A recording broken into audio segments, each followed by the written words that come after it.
Welcome to Reddit Senpai. I found a mystery necklace in my fiance's desk. It led me to his secret girlfriend, his real wife, and a new life. I, 28F, never thought I'd be in this situation. Last week, my entire world came crashing down when I discovered my fiance Nathan, 30M, has been living a double life. We've been together for 5 years and engaged for the last 6 months. I always believed we had a rock-solid relationship built on trust, love, and open communication. How wrong I was. Nathan and I met during our junior year of college. I was a shy English major, always with my nose in a book, while Nathan was the life of the party, a charismatic business major everyone wanted to be friends with. We met at a mutual friend's birthday party. I was sitting in a corner, feeling out of place, when Nathan approached me with 2 drinks in hand. He smiled, handed me one, and said, "You look like you could use this as much as I do." We spent the rest of the night talking about everything from our favorite books to our dreams for the future. After that night, we became inseparable. Nathan brought me out of my shell, encouraging me to join clubs and attend social events. I helped him focus on his studies, often spending late nights in the library together. We balanced each other perfectly. When we graduated, it felt natural to move in together. We found a cozy apartment in the city, and I got a job at a local publishing house while Nathan started his career in marketing. The past 5 years have been a whirlwind of love, laughter, and building a life together. We adopted a cat named Smokey, went on weekend getaways to the countryside, and spent holidays with each other's families. Nathan's parents, John and Marie, treated me like a daughter, and his sister Lily became one of my closest friends. When Nathan proposed 6 months ago during a surprise picnic in the park where we had our first date, I thought my life was perfect. But last week, everything changed. It was a Tuesday, and I decided to surprise Nathan at work for lunch. He's been working as a marketing executive at a large firm downtown for the past 3 years. I picked up his favorite sushi from the place we discovered on our 3rd date and headed to his office. When I got there, his secretary Nicole, 25F, told me he was out for lunch with some clients. I was a bit disappointed but decided to leave the sushi at his desk as a nice surprise for when he returned. As I was placing the sushi on his desk, I accidentally knocked over a stack of papers. While picking them up, a small velvet box fell out. My heart skipped a beat, thinking it might be another surprise for me, maybe earrings to match my engagement ring. But when I opened it, I found a beautiful diamond necklace with a note that said, "To my darling Kara, happy 3rd anniversary. Love always, Nathan." I felt like I had been doused with ice-cold water. Who was Kara? And why was Nathan celebrating a 3rd anniversary with her when we've been together for 5 years? I put everything back and left the office in a daze, completely forgetting about the sushi. That night, I confronted Nathan about what I found. He initially tried to brush it off, saying it was a gift for his cousin. But when I pressed him, showing him a picture I had taken of the note, he broke down and confessed. Kara, 27F, wasn't his cousin. She was his girlfriend of 3 years. He'd been maintaining 2 separate relationships the entire time. Nathan begged me to forgive him, saying he loved us both and couldn't choose. He said he never meant for it to go this far, but he couldn't bear to hurt either of us. I was too shocked to even respond. I grabbed my keys and drove to my best friend Arthur's, 29M, place. Arthur and I have been friends since high school. He was the one who encouraged me to go to that fateful birthday party where I met Nathan. Over the years, Arthur has been a constant in my life, always there to celebrate my successes and comfort me during tough times. When I showed up at his door in tears, he didn't ask any questions. He just pulled me into a hug and let me cry. As I poured my heart out to Arthur, more details emerged. Nathan had been using work as a cover for his other relationship. All those late nights and weekend business trips were spent with Kara. He'd even introduced her to some of his co-workers as his girlfriend, while others knew me as his fiancée. The realization that his entire office must have known about his deception made me feel sick. I've been staying at Arthur's for the past week, trying to process everything. Nathan has been calling and texting nonstop, alternating between begging for forgiveness and accusing me of overreacting. He even had the audacity to suggest we could try a polyamorous relationship, saying it worked for some people. But that's not who I am or what I want. I'm hurt, angry, and confused. I've invested 5 years of my life in this relationship. We were planning our wedding, talking about starting a family. I had already picked up my dress, a beautiful vintage-inspired gown that reminded me of the one my grandmother wore. We had booked a venue, a charming old barn that we were going to decorate with fairy lights and wildflowers. And all this time, he was building a life with someone else too. I don't know what to do next. Part of me wants to confront Kara and tell her everything, but another part just wants to disappear and start over somewhere new. I've already called off the engagement, but but I'm struggling with what to do about our shared apartment and all the wedding plans we've already made. We put down non-refundable deposits on several things. The practical part of me is worried about the financial implications, while the emotional part can't bear the thought of dealing with any of it. My friends are divided. Some think I should give Nathan another chance, saying he made a mistake and clearly cares for me. They point out how good we were together, how he was always there for me, like when my dad was in the hospital last year and Nathan took time off work to be with me. Others are urging me to cut all ties and move on, saying that trust, once broken, can never be fully repaired. Arthur has been my rock through all this, offering a shoulder to cry on and a couch to crash on.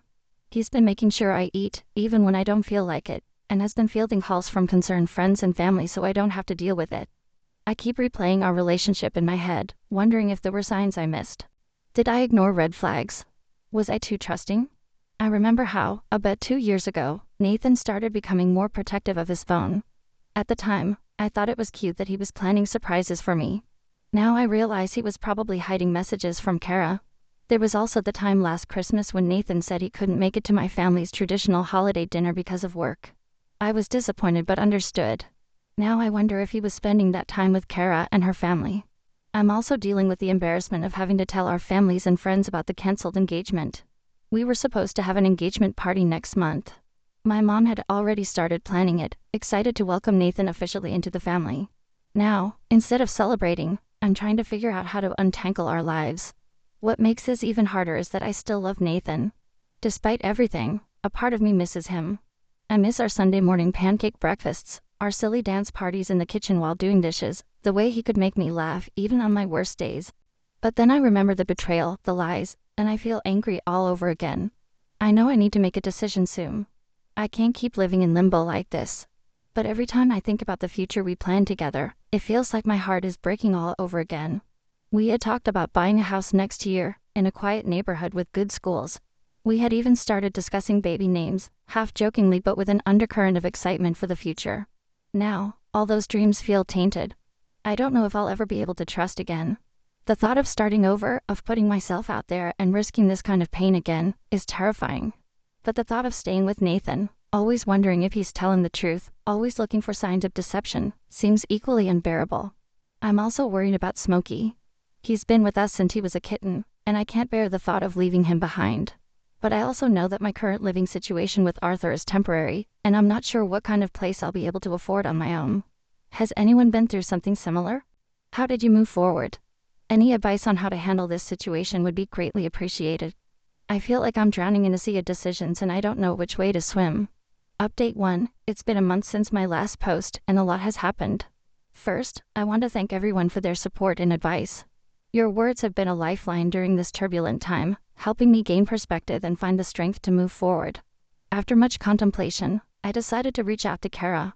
I felt she deserved to know the truth, just as I did.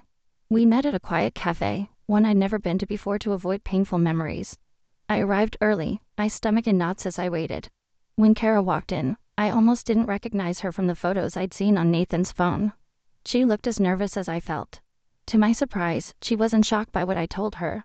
She had suspected Nathan might be seeing someone else but didn't have any proof. As we talked, we realized just how extensively Nathan had manipulated both of us. He had been playing us against each other, using information from one relationship to strengthen the other. For instance, he told Kara I was his clingy ex who couldn't let go, which explained why he sometimes had to cancel plans with her. To me, he'd say he was working late or had business trips, when in reality he was with Kara. The level of deception was staggering. Kara and I ended up talking for hours, sharing stories and comparing timelines.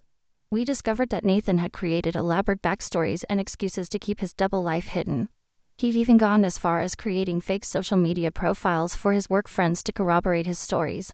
The most shocking revelation came when Kara mentioned Nathan's family. She talked about his parents, Mark and Susan, and his brother Tom. I was confused. The parents and sister I'd met and grown close to over the years had different names. As we dug deeper, we realized that the family I knew weren't his real family at all. They were actors he'd hired to play the part. His real family lived in another state and had no idea about me. I was floored. The depth of his deception was beyond anything I could have imagined. I thought back to all the holidays and family events I'd attended with Nathan's family. The Thanksgiving dinners where his mom had taught me her secret stuffing recipe, the Christmas Eve spent decorating the tree with his sister, the proud smile on his dad's face when we announced our engagement. All of it was a lie. I felt sick thinking about how much time and emotion I'd invested in these relationships that weren't even real. Kara and I decided to confront Nathan together. We invited him to the same cafe, not telling him the other would be there. The look on his face when he saw us both was almost comical. He tried to charm his way out, but we shut him down. We laid out all his lies and manipulations, leaving no room for excuses. In a surprising turn of events, a woman at a nearby table overheard our conversation and approached us. She introduced herself as Rebecca, 32F, and dropped another bombshell. She was Nathan's wife of 4 years. They had been having problems, and she suspected he was cheating, so she followed him to the cafe. The coincidence was almost too much to believe. The four of us spent the next few hours unraveling the complex web of lies Nathan had spun. Rebecca had their young son at home, a 3-year-old boy Nathan had never mentioned to either Kara or me. Kara revealed she was pregnant, though she hadn't told Nathan yet. And I was the unsuspecting fiance, planning a wedding that was never going to happen. Nathan had crafted completely separate lives with each of us, using his charm and our trust to maintain his deceptions. After Rebecca left to process everything and check on her son, Kara and I decided to take action. We went to Nathan's workplace and informed his boss about his deceptions, as he had been using company time and resources to maintain his multiple relationships. We learned that he had been embezzling money from the company to fund his elaborate double life. He was fired on the spot and escorted from the building. As for me, I've moved out of our shared apartment and am staying with Arthur while I look for a new place. Arthur has been incredibly supportive, helping me pack and even confronting Nathan when he tried to come around. He's been a true friend, always there with a listening ear or a much-needed distraction when things get too overwhelming. I'm still processing everything, but I feel stronger every day. I've started individual counseling to work through my trust issues and heal from this betrayal. My therapist has been helping me understand that Nathan's actions are a reflection of his character, not my worth. It's a slow process, but I'm learning to trust myself again.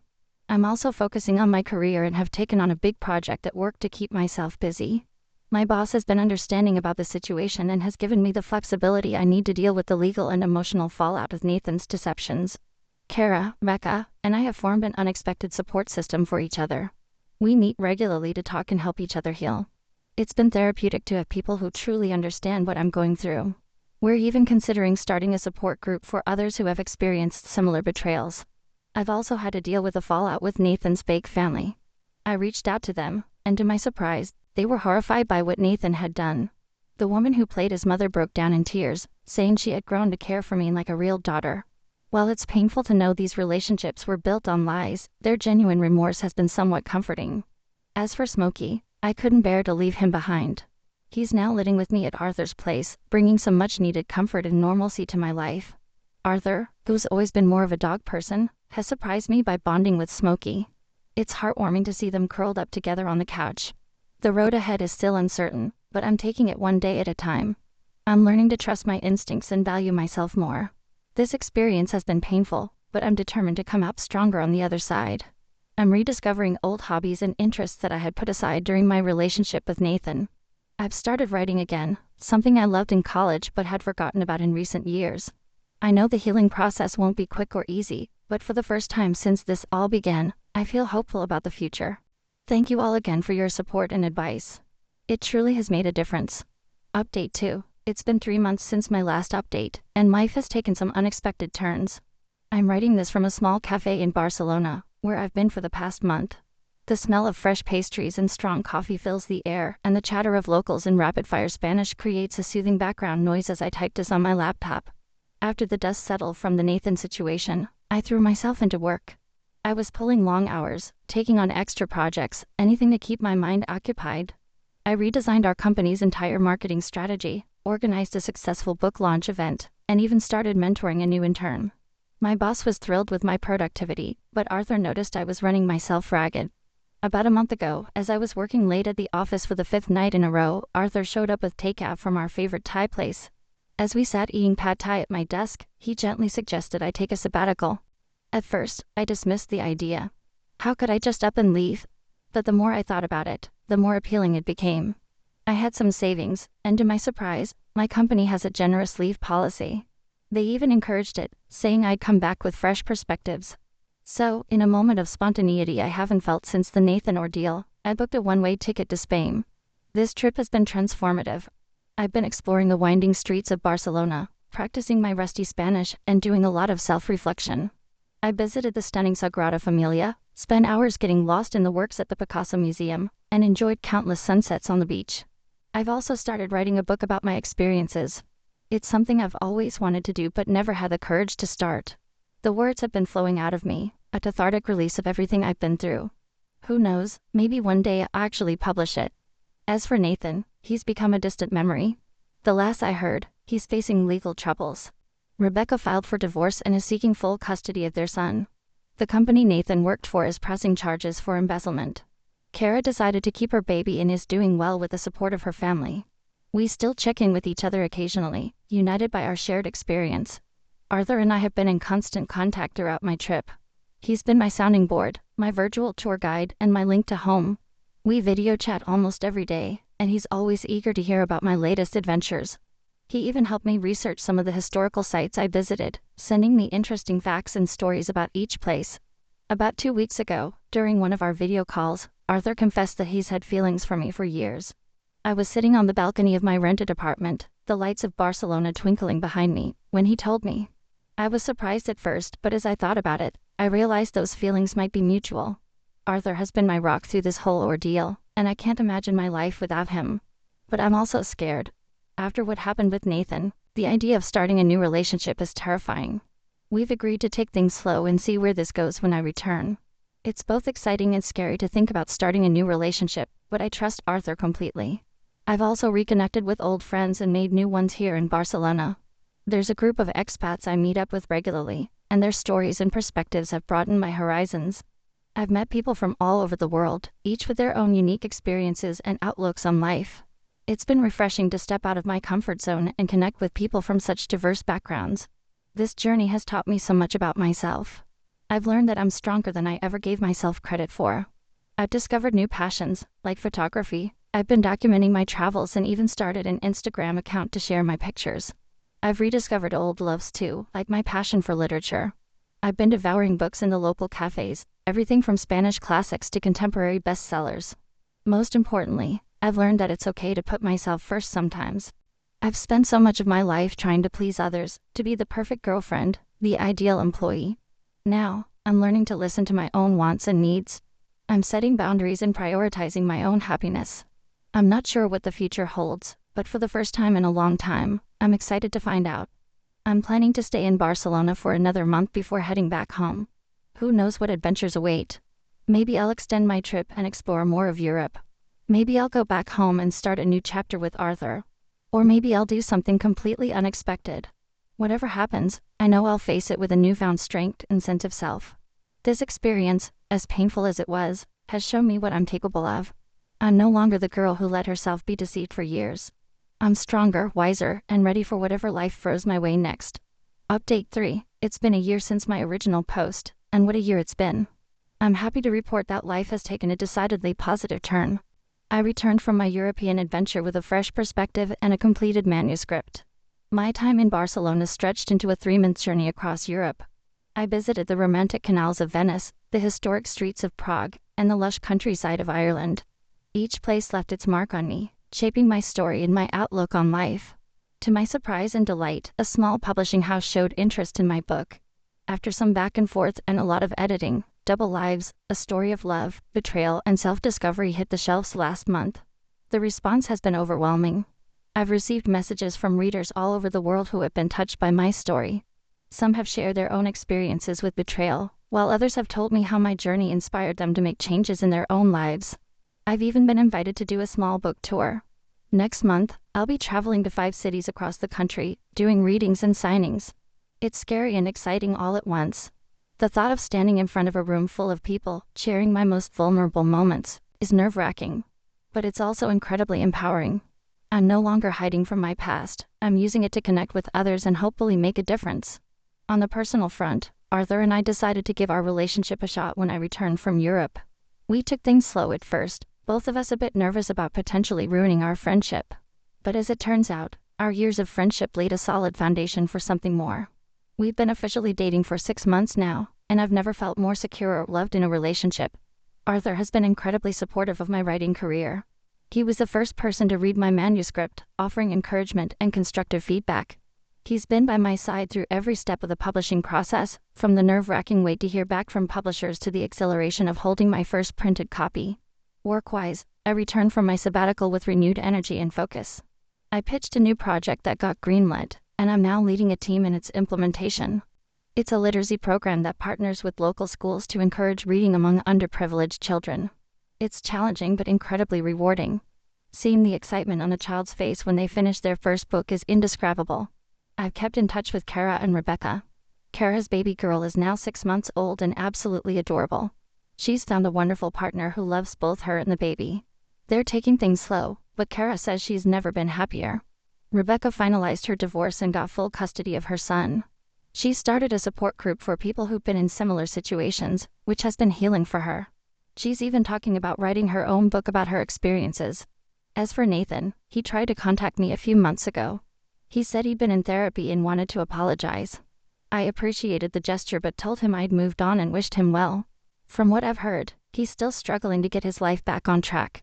He's facing legal consequences for his actions, but I hope he's getting the help he needs.